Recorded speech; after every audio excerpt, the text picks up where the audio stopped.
வணக்கம் என் மதிப்புக்குரிய தமிழ் மக்களே. இன்றைக்கி தலைவன் எஸ்டிஆரோட படத்தோட அப்டேட் தான் பார்க்க போகிறோம். எவ்வளோ இந்த படத்துக்கு அப்டேட்டுக்கு நீங்கள் வெயிட் பண்ணியிருப்பீங்க அப்படின்னா எஸ்டிஆர் 48 படத்துக்காண்டி தான் செம்மையாக வெயிட் பண்ணியிருப்பீங்கல்ல.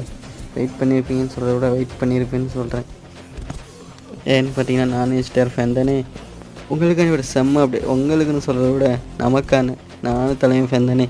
அப்போ நமக்காக ஒரு செம்ம அப்டேட் வந்திருக்கு.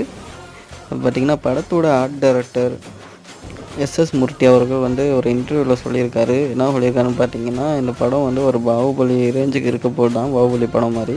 இந்த படத்துக்கு பார்த்தீங்கன்னா ராஜமௌழி சாரும் சண்டே லெவன் சாரும் சேர்ந்து எடுத்தால் எப்படி இருக்கும், அப்படி ஒரு படம்னு சொல்லியிருக்காங்க. அப்படின்னா அந்தளவுக்கு பாகுபலி அளவுக்கு படம்னா அதை வர செம்ம படமாக தான் இந்த படம் இருக்க போது. நம்ம தமிழ் சினிமாவோட ஒரு பெரிய வெற்றியாக இருக்க போது. பேன் இண்டியா படம் வேறு இது. நம்மளுக்கு ஒரு பெரிய படம் வேறு. நம்ம தலைவன் அடிக்கிறாரு.